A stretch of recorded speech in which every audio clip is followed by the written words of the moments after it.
All right, welcome to the training, everyone. So on today's champion training, which of course is held there every Monday, we're going to talk about the topic of wealth. You know, what is wealth and what is needed to create wealth? And no matter what you're doing, it's got to follow certain principles. And I think you're going to understand what those principles are in this particular training. So this is a gentleman by the name of Myron Golden. He's extremely successful marketer, entrepreneur, and he has some very unique insights when it comes to building wealth and how do you actually create it. And this is a 44-minute video. This is going to be our training for today. You absolutely want to pay attention, ladies and gentlemen. You absolutely want to take notes on today's champion training. With that being said, we're going to go ahead and get started with the life that wealth is not money and money's not wealth. Real estate's not wealth either. Neither is gold or silver. What is wealth? I believe that wealth is one thing. Wealth is the value that you create for someone other than you. That's what wealth is. Wealth is the value that you create for someone other than you. And so the more we develop our ability to create value for other people, the more wealthy we are. And the reason I say money's not wealth, think about it like this. If you were stuck on a desert island and you had hundreds of millions of dollars in cash, what would it be worth? Nothing, right? If you're stranded there, nobody knows you're there, nobody can find you, all that money doesn't do you any good. If you're there with another person and they have food and you have water.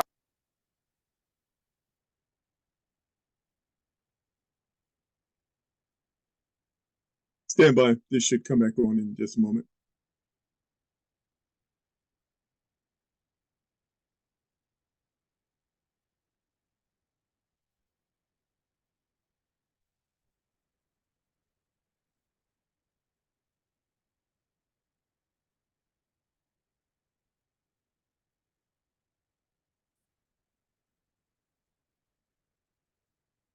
One second.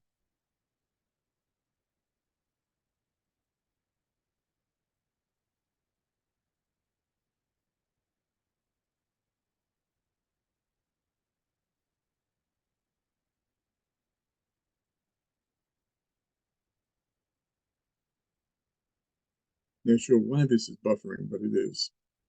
Let's try this.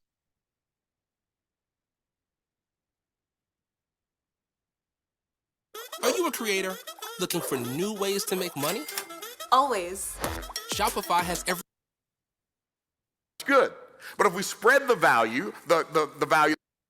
Oh, we got bad internet connection today. That we create for other people. If we spread that around, then it becomes more valuable. Now, here's what's really interesting. I can't create value for someone until I know what's valuable to that someone. So wealth creation has like a lot to do with discovery, like discovering what other people value. And if I'm going to know what other people value, then I got to know where do those values come from? Like, where do values come from? There are things you value that I don't value. There are things I value that you don't value, right? And there's things that we both value, but you might value more than me or I might value more than you. So where do our values come from? Okay, I believe the first place that values come from is past perceived, I'm just going to do PERC, perceived voids create present pursued values. Are y'all tracking?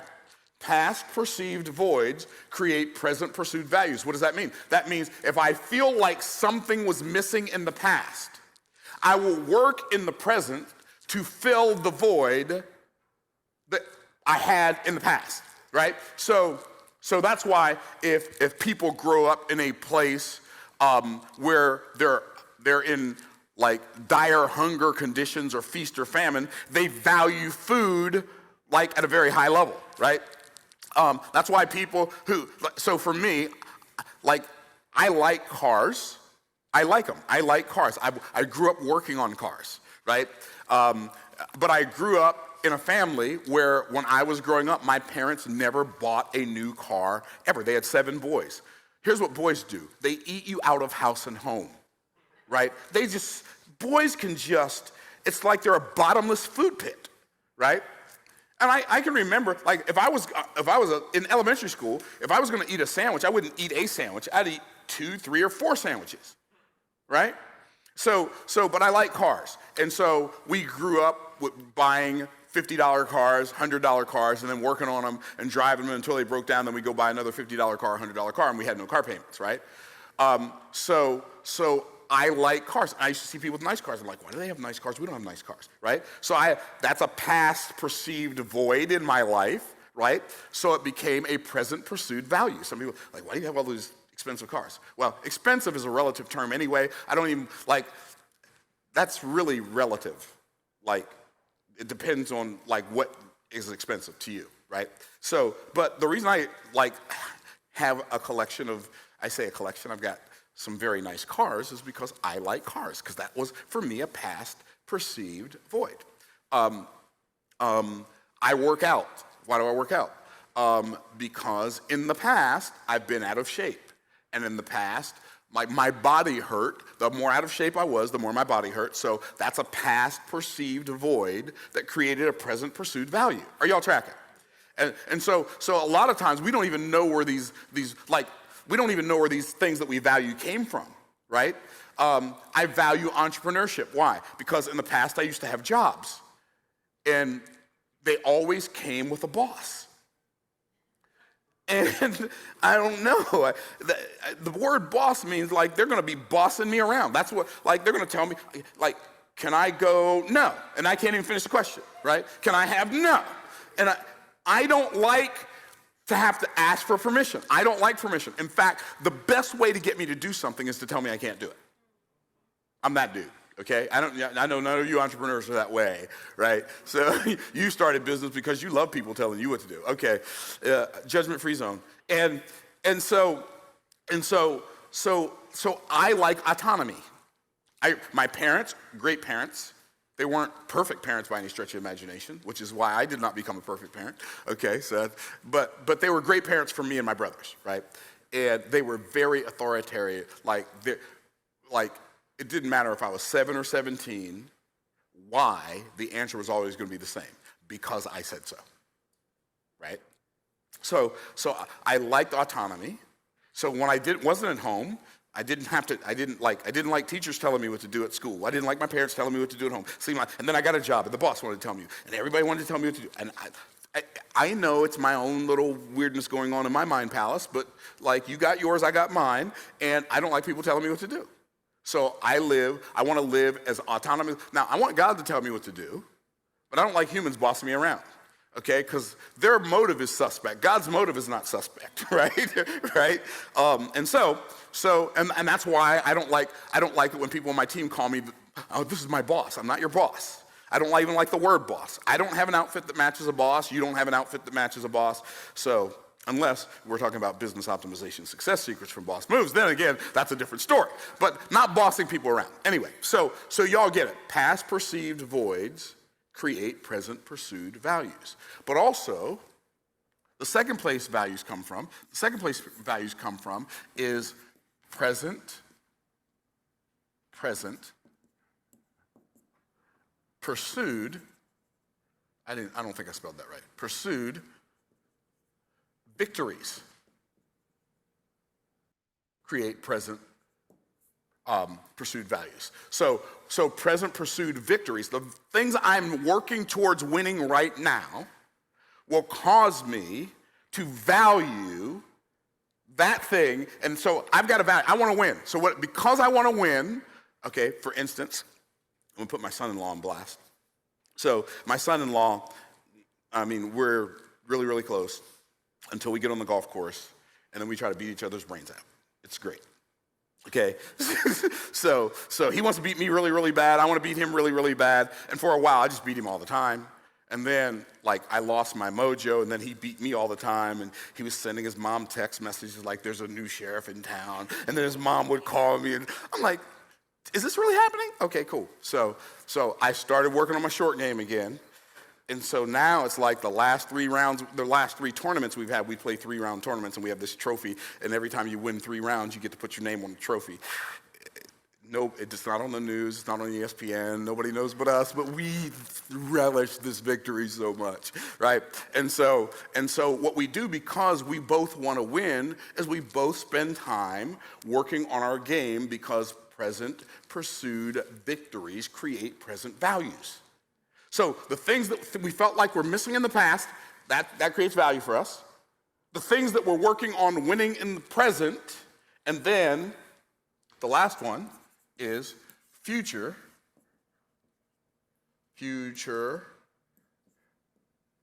pursued, I think I spelled that right, I don't know. Pursued visions create present perceived values. So what does that mean? That means I can see an outcome down the road that is worth sacrificing right now for. So I'll sacrifice the short term on the altar of the long term. I'll sacrifice like my pleasure right now because I've got this vision down the road, and I'll take some time off of playing golf, and I'll take some time off of practicing my guitar. I'll take some time off from something I want to do for me. Like, okay, give you for instance. During the 2008 financial crisis, the stock market fell 37%, yet I am a foodie.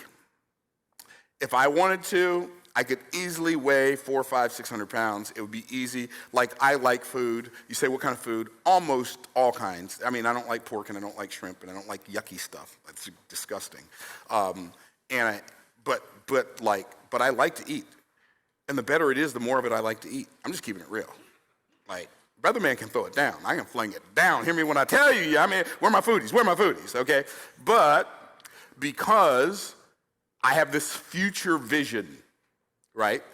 Like, I've got this future vision. I've got a granddaughter. She's 3.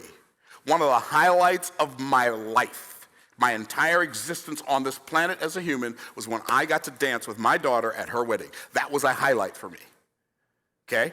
So one of my future visions that I have is to dance with my with my granddaughter, not at her wedding. My 3-year-old granddaughter. She's not going to get married at 3. That's not what I mean. Like, my granddaughter, who is 3, when she becomes an adult, one of my objectives is to dance with her at her wedding. Well, let's say she gets married when she's 21, like my daughter did. Okay, she'll be 4 in July, so that gives me 17 more years. Well, in 17 years, I'll be 79, right? You know what that tells me? That tells me, as much as I love food, and I do love it, I don't like it, y'all. Hear me when I tell you. If I'm gonna eat something, I want it to taste. I don't even want to waste any time eating food that don't taste good. Okay, y'all tracking? Like, I'm the guy who, when I make spaghetti, I season the water I boil my noodles in. I'm that dude. Okay, how many of y'all tracking? Okay, now y'all know who y'all dealing with. Okay, so just keeping it real. Okay, but because I want to dance with my granddaughter at her wedding, when she gets married, I don't eat food until 1 o'clock in the afternoon. And I drink water in the morning, and I have a window to eat between 1 p.m. and 9 p.m.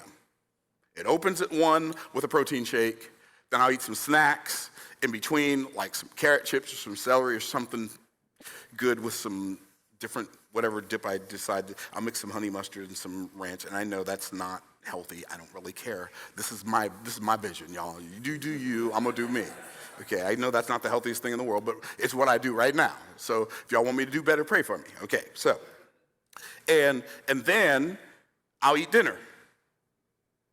So but I'm gonna make sure my protein shake is really, really good, and I'm gonna make sure my snacks are really, really good, And I'm gonna make sure when I eat dinner, oh, look at him.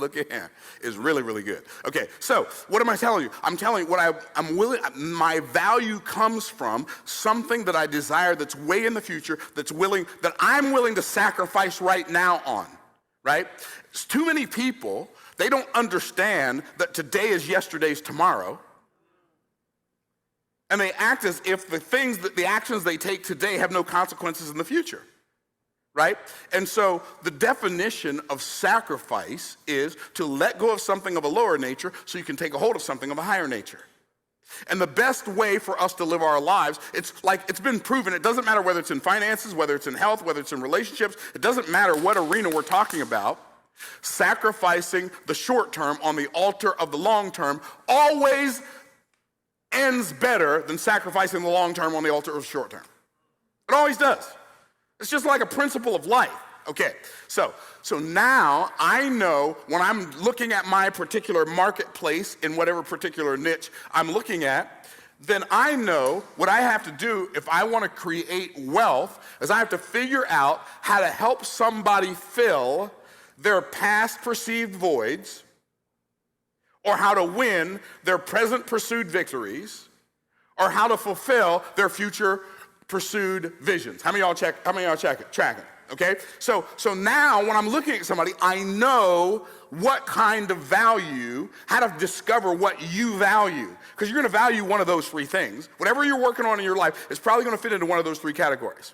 Now, wealth is the result of value creation. The better your ability to create value for someone other than yourself, the wealthier you are. And sometimes that'll show up as money. Sometimes it'll show up as real estate. Sometimes it'll show up as like hard assets like gold and silver, or it'll show up as digital assets like Bitcoin and Ethereum. But at the end of the day, whatever you pay for with money that you earned by creating value for someone other than yourself. So the very act of entrepreneurship, by its very nature, has to be self-sacrificing if you're gonna win as an entrepreneur.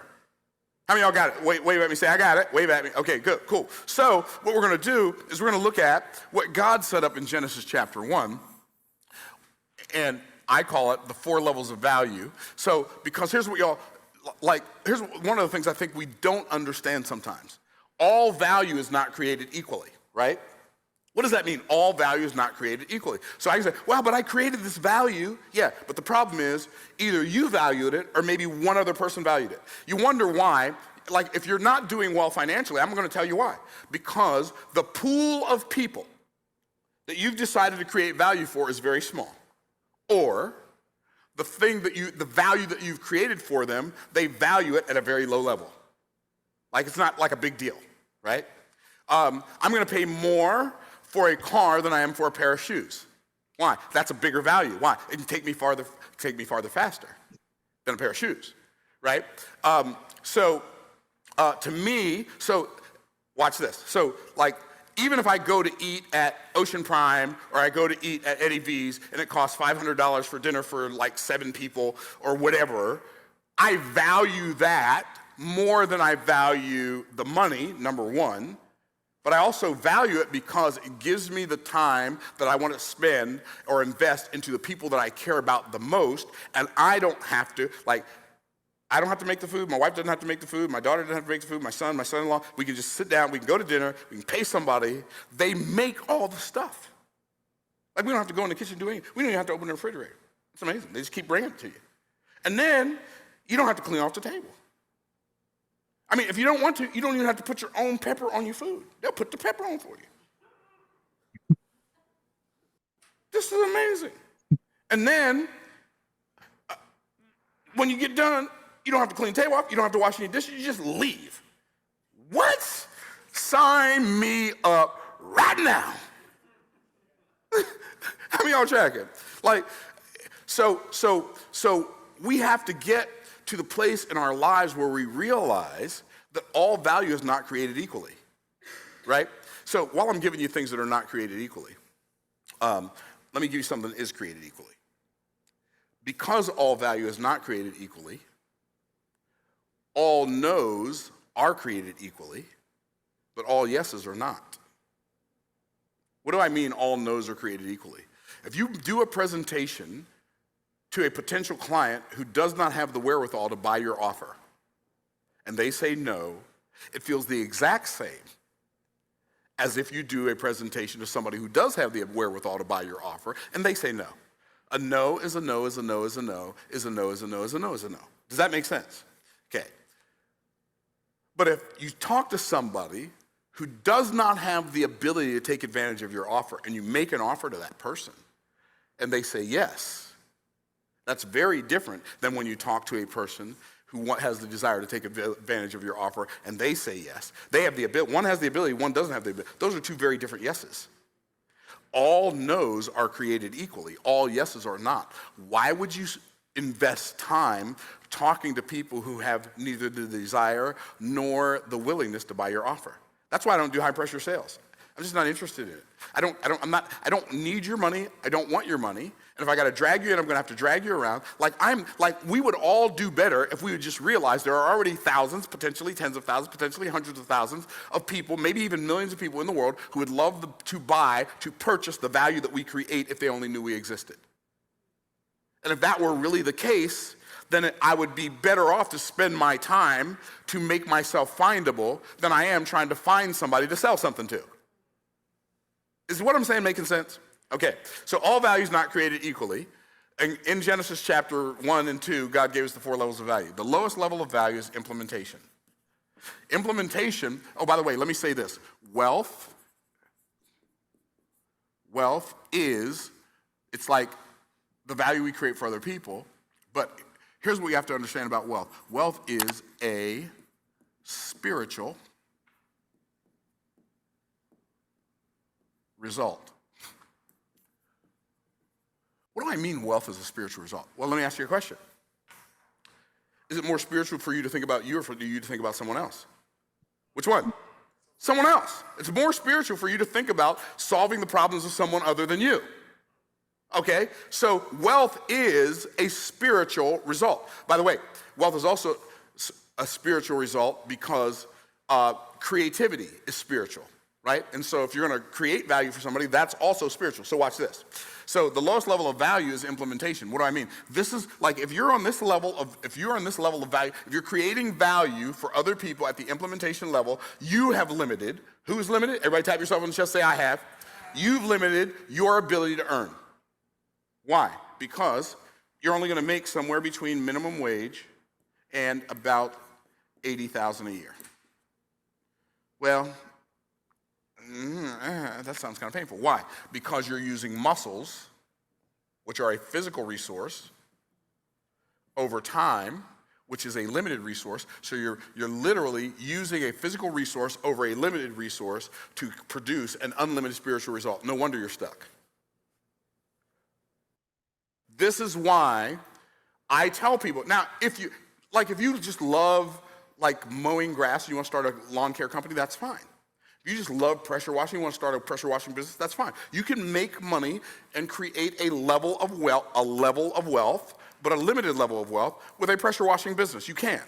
Or a landscape business, or a janitorial service. But here's the problem. You're anchoring your income generation to time and physical labor. That is always going to pay you at the lowest possible level. Why? Because muscles are a physical resource, time is a limited resource, wealth is an unlimited spiritual result. Okay, what's the next level? The next level is unification. If work ever feels like this, you need Smartsheet, the enterprise. Unification on this level, you're going to make somewhere between $40,000 a year and maybe if you're like at a Fortune 500, Fortune 100 company, you might make $250,000 a year. Well, how many of y'all know $40,000 to $250,000 is better than minimum wage to $80,000, right? That's a better window. But I mean, do you really? And maybe you do. But do you really want a whole year to go by and you only make $250,000? I mean, that's a question we have to answer for ourselves. And for some people, the answer is like, man, if I had Oh, a year went by, I made 250. That's more than 20,000 a month. Sign me up right now. Okay, great. Sign you up right now, but probably not sign you up forever, right? Can I get a witness, right? Like, it's not a bad place to start, but it's not where we want to land. Okay, what is this? This unification on this level, the resource we use on this level is our management skills. Managing people is a higher spiritual activity than doing the thing yourself. Are y'all tracking? That's why when people get into management, they make more. This person over here, they're making tacos at Taco Bell, they're making minimum wage. This person might be a mechanic working at a Rolls-Royce dealership, or maybe a Mercedes dealership or BMW dealership. This person right here is managing Taco Bell. This person right here is a middle manager at Lockheed Martin. But the reality is, if some company is paying you $250,000 a year, they want you to know they own you. Am I telling the truth? They want you to know. They don't just want you to know they own you. They want you to know they know it. Right? And so like, if that's what you desire, that's fine. But maybe there's a way to have a level of freedom beyond that. And I believe that wealth begins to be created above this line. Wealth begins on the level of communication. Communication, on the level of communication. Now, somebody said the quality of your life will be equal to the quality of your communication. Okay, so communication, the resource you use on this level is your mouth. Now there's a caveat, you have to have a mouth. You have to be willing to learn to use it. To do what? Create messages that move the masses. It's amazing that all of this is harder than this. But to become a person who's skilled at this is harder than just doing this. What do I mean? Some people will maintain a state of physical diligence so they don't have to develop a level of verbal diligence and verbal intelligence and verbal acuity, right? I don't want to have to learn how to talk, so I'm just going to go ahead and keep on working my fingers to the bone. Well, that's one way to do it, right? Okay. Well, so communication. All right, I just need to stop here for a moment. How many of you are getting something from this training? I want you to raise your hand. Now, this is next level training, ladies and gentlemen. This is above the average person. All right. This is for the people that want to get to the next level. The average person, they would have dropped off this Zoom 10 minutes ago. All right. If you're getting something out of this information, I want you to raise your hand. And I hope that you are taking notes right now, ladies and gentlemen. All right. This is why there's a reason why I chose this training for today. All right. And we may even talk about it, toward the end here. All right. So if you just got on this training, you need to stay on this training. You absolutely should be writing down some notes right now, because we have heard some amazing things thus far. All right. Create a message that moves the masses. Wealth begins on the level of communication. Wealth is a spiritual result because it's all about you helping somebody. And that's a spiritual thing. Isn't that interesting? All right, let's continue on. On this level, low end, you should make at least $100,000 a year. If you can sell cars, you can make $100,000 a year selling cars, selling insurance, right? Selling advertising, $100,000 a year. But on the high end, you might make $100 million. Why? Because you're using your mouth to deliver value. Well, Myron, what do you mean 100,000? Like, you know who these people are? These people are salespeople, right? They're also authors. They write books. Our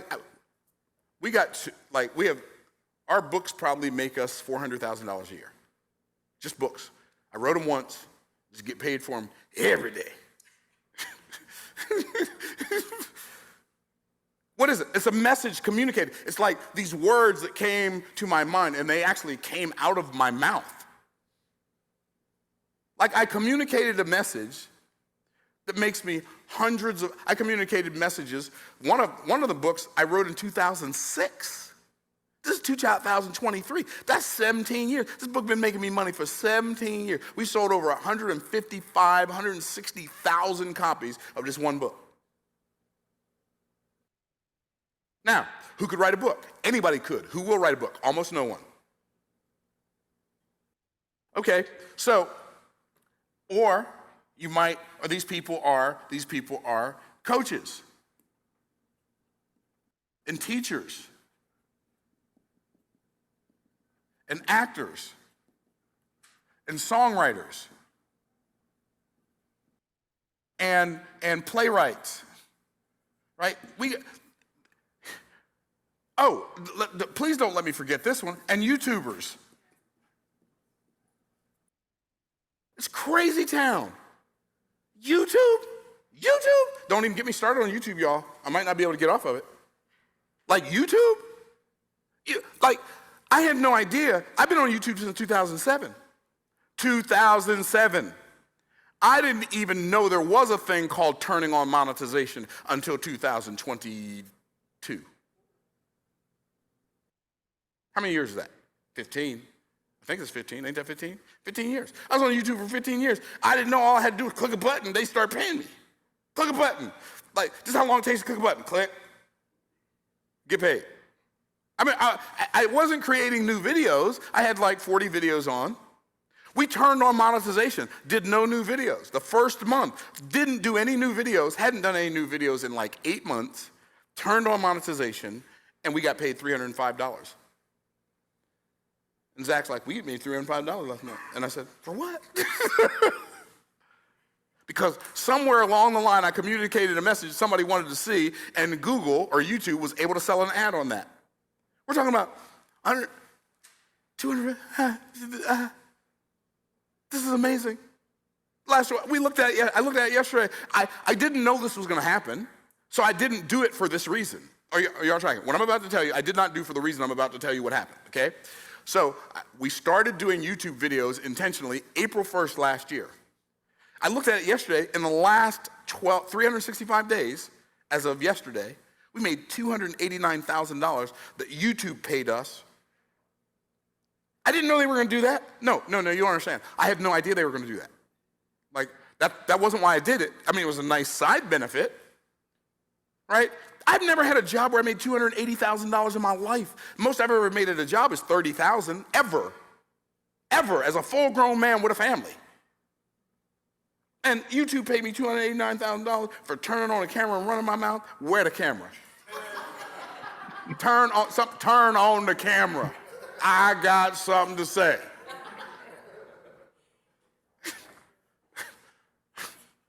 The highest level of value is imagination. It still blows my mind. The resource you use at this level is your mind and your money to make money, to create value for other people. And what happens is at this level, on the low end, you're going to make $1 million. On the high end, it could be billions. And I know that sounds crazy. There's one YouTuber. This dude has 150 million subscribers. He gets over 100 million views a month.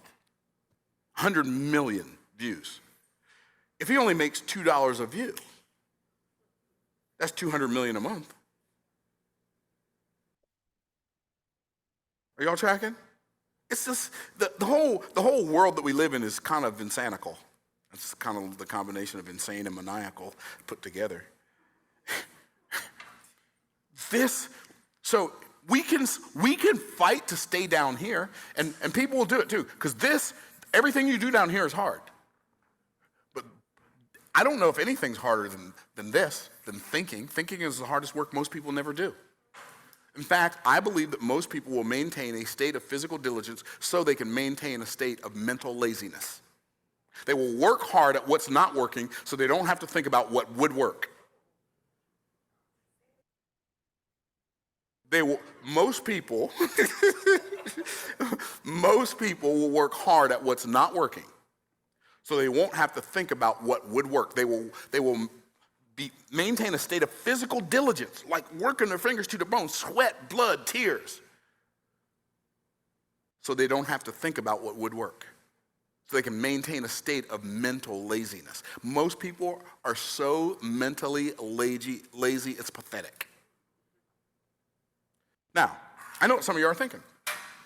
Myron, I don't know what Bible you've been reading. I did not see that in Genesis chapter 1. Okay, I'm going to read it to you. It's kind of mind-blowing. So a couple things. One is that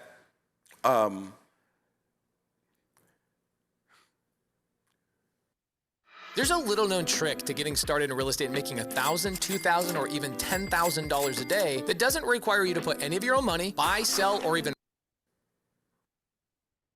All right. I think we're going to take a break here, and I will be posting this video moving forward. So what I'm going to do right now, because we got some really strong leaders on the call right now, I want to give a few people an opportunity to comment on what you have heard so far and what you got out of it. All right, just stay with me one second here. All right, very good. All right, I'm going to go ahead. I'm going to start off with Carlos. And Carlos, I'm going to give you an opportunity to unmute yourself and to share some thoughts about what you have heard on this call thus far. Hey, Mark, can you see me? Yes. Hear me? How are you? Yes, how are you? Awesome. Oh, excellent. What a training. That is incredible. I got confirmation out of it. It is very true and sad that people mindset is exactly the way the guy is. He's just being real. How people rather work because they just lazy to talk and to think. And that's what we're up against. Even though we have a easy system, a duplicatable system, amazing training, he does remind me of what we're up against. And it is psychological. And it is sad that people don't even find the value, their own worth, what they're truly worth, what their family is worth. They don't even take the time to find their big why that's not going to let them sleep at night, to eliminate the excuses and go to work. And that's what we're up against. And with all that, we still figure out the numbers. It is a numbers game. And like he mentioned, the no's. Yes, the no's are no's, but you're getting closer to that yes. And it's just work. And that's why, Mark, when I saw this opportunity, I was like, man, about time that there's a real opportunity that takes work. It's just a basic fundamental. I even believe that it's just a universal law that if you're trying to achieve something, it does take work. And you got to ask yourself, are you worth it? If you don't feel you're worth it, is your family worth it? Is your family worth having a beautiful lifestyle? Is it worth for your family to live a legacy, not just leave a legacy, but live it? So that a lot of golden nuggets from the gentleman, just like wealth could mean different for different folks. Wealth could be health for someone. Wealth could be just having time freedom, more time with family. So the word wealth has many, many meanings to many different folks. And that's our job. Our job is when we're conversating with those prospects, find out a little bit about them, find out what triggers them a little bit. What is their why if they have a why? Have that conversation. Hey, by the way, you're married, you are married. Have you sat down with your significant other and have a serious conversation on the why you do the things that you do? Why are you interested in this opportunity? You know, so I love this trainings. I love the system, the duplication. Please understand this is a new platform. We are in the formulation stage, but you got to capture the vision and keep holding on to that vision and just stay plugged in. Thank you, Mark. All right, all right. Thank you, Carlos. I really appreciate that. One of the things that I got from this training was to answer that question, what is wealth? And wealth is the results. And where does it come from? It comes from being able to create value in the lives of other people. And what's so interesting about, My Car Club is a combination of not just the owners and the corporate staff, it's also us as the members of the program, the subscribers in the program out here in the field. And one of the things that we have to do collectively, all of us, is to make sure that our platform is creating value to people, something that they will want for years to come. I call it persistency. What do I mean by that? Something that a person will buy one time, but they will keep it for a lifetime. In other words, we've got something that we're able to give to a person that they will keep paying for, even if they don't get the car. And one of the things that we can do is to help our company understand what that is, identify what that is, and make that available through our platform for the people who participate here. Would you agree with that, Carlos? Exactly. 100%. You got it. Absolutely. And so when you talk about the formation stage, which is exactly where we are, and the company is working to figure out, what is that? What is that value that we can create that would cause people to stick and stay with this platform and with our community? So we know, hey, getting a car, that's phenomenal. To be able to get a car is awesome. But what's going to inspire a person to stay here long enough to be able to do the work to get the car? All right. And that's where that imagination and that creativity has to come in, that we'll be able to create that model that is going to actually make this a reality and give us the ability to help so many people. So I just want to say to all of you, that's where we are right now as a company, to be able to formulate that. And so it's very important that we have your feedback and your commentary, because together, that's what's known as a mastermind. And we bring that mind power together, ladies and gentlemen. We can create something that's unstoppable, that can help tons of people around the world. I don't know if you saw the movie Oppenheimer. I saw the movie Oppenheimer, and of course, it was about the creation of the atomic bomb. Now, here's the thing: you have to understand, at that point, that didn't exist, and so in order for them to make that happen, they first had to find the most brilliant minds in various fields from around the world, gather them together, put them in a place where they could do nothing else but focus on the creation of this thing, and from that, and that masterminding and that working and that money and all those things involved, they were able to create that atomic bomb. And what's so interesting, they didn't even know what the results of it was going to be. They even recognized that it was a possibility that that bomb could have caught the atmosphere to go on fire and destroy the entire Earth. They didn't even know what the actual result was going to be, ladies and gentlemen. And of course, that's kind of tragic and kind of gory to even think about that.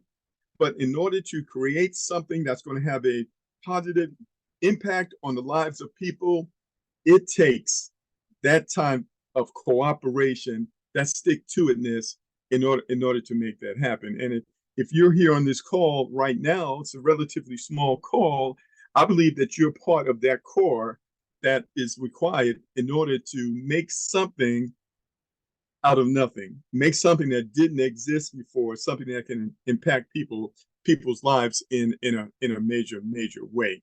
And so one of the reasons I wanted to play this particular training right here, I wanted to kind of stretch our minds and stretch our imagination, because there is much more available to us that often people don't see, they don't think of. It's like that there's opportunities and things around us that we're kind of like oblivious to, and because we hadn't been exposed to certain things and certain thoughts. And I felt that this training absolutely opened up several different things. And of course, even though we didn't complete it, this is a gentleman that you may want to study and learn a bit more from moving forward. Does anybody else have a comment concerning this? Because we're not going to stay much longer here. But if you have a comment concerning what you heard today, you can go ahead and raise your hand. We'll give you an opportunity to say a few words.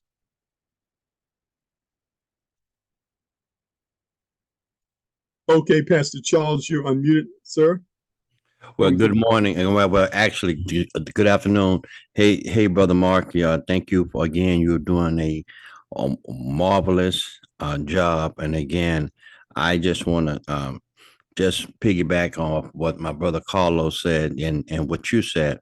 You know, it is amazing how we see that individuals view my car club as something is relatively hard to do. This is the most simplest.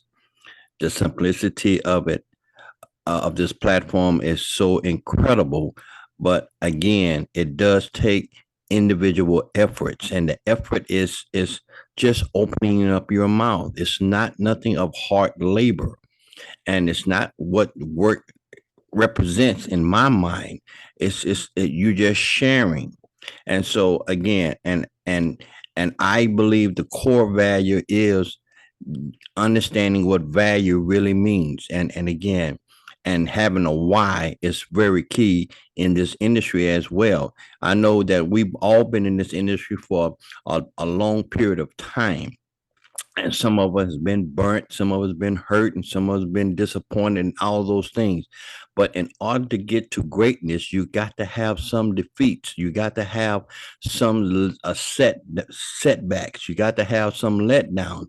But you're gonna measure yourself by all of those as you have that consistency, you have that tenacity to moving forward and recognizing when you have something of value. Yes, this car club we say this all the time in the presentation. It's not just about getting your luxury car, it's about a lifestyle change. And when we understand what that looks like, a lifestyle change, time freedom. Listen, I've been doing this now for over almost 3 decades now. I've been I haven't went to a 9 to 5 job in the last 13 to 14 years. And again, you want to talk about the time freedom. You want to talk about the being able to uh, go where I want to go, do what I want to do, be able to go visit my child at any time I want in Mexico, and spend the time with my other daughters. It's all about creating that. You have to create that, but you got to have a platform to do so. And I truly believe that my car club we have that platform, but we have to be able to come together as one, as you said, brother Mark, and be able to tell the owners of this company that again, we have something of value continually to make this thing relevant, to continue to make this a platform that individuals say, I need this, and I will pay regardless of if I don't get that car right now. But the value is there, it's needed. And again, Mark, I thank you for all that you're doing, and the leaders like Carlos and the other amazing leaders that we have here. Listen, we have something, ladies and gentlemen. Let's put our nose to the grind. Let's have a change of heart in our belief and move forward. And again, thank you, brother Mark, for this opportunity. All right. Thank you, Pastor. Really appreciate it. All right, ladies and gentlemen. So we're not going to hold you long. Of course, we'll be back again this evening. We might do it just a bit differently, and that'll be at 8 p.m. Eastern Standard Time. All right, so let's keep on pushing. And also, let's see, tomorrow is Tuesday. We go back to our overviews. And of course, Wednesday, we will have the corporate call as well. All right, Christopher, I see you have your hand up. I'm going to unmute you, sir. All right, Christopher, you should be able to unmute yourself. And just there you are. Welcome to the call. Yes. Thank you very much, Mark, for everything you do. I have to say, I really got a lot from that message recording that speaker, because I'm not gonna lie to you, I've gotten 1,000 no's, but I'm pushing, Genesis I'm chapter grinding 1, I every believe. lunchtime. Every lunchtime I'm out there. I'm doing my 9 to 5, but I want to get out of it. I'm doing this not just for me, but everything he spoke about for my family, and not just leaving a legacy, enjoying it. I took out 2 weeks off and went to Jamaica, and I said, as soon as I came back, my daughter said, "Are we doing this next year?" But I have to find a way where it's financially feasible, where I'm making the money, I'm doing it, and I'm enjoying life with my family, because it's like I'm already thinking ahead. Christmas is coming, but I'm looking in my time bank. I don't have enough time to spend with my family in Christmas because I used up 2 weeks in August. So what he says and the tapes that you choose really encourage me to keep on going. Because as I say, I got the 1,000 no's already, but I'm still going. I have people still on the sideline trying to figure out if they're coming in. It's like they're playing. I don't know if you ever see what we call it, skipping the rope, when they do the skip rope, and you're on the side trying to figure out if you're gonna jump in or not. But I'm not making that bother me. I'm just keep talking to people every day. I print my flyers and I'm just talking to people. So I'm really glad for the encouragement that you guys are doing as leaders to really keep us going. Because sometimes you join a team and you have nobody to really encourage you as we go. Because a lot of people get, because they hear the no's, it's like, okay, I'm not gonna do this anymore. That's not me, because I need something for my family, and I see it in this program. I've joined so many programs over the years, and as Coach Vera just said, a lot of us have got beaten. I have lost a lot of money, but I'm still pushing it because I see where this program is feasible. It's just that people don't see the vision, and I'm trying to show them the vision in this program and how far it can actually take us. So thank you for all that you do, and I definitely appreciate it. That's what I wanted to say. All right. Thank you so much, Christopher. Really appreciate your words, man. And can feel where you're coming from. So thank you so much for joining us, everyone. We are going to conclude our training for right now. And of course, we'll be back again tonight at 8 p.m. Eastern Standard Time. Make it a great day. We'll see you on the next call. Bye for now.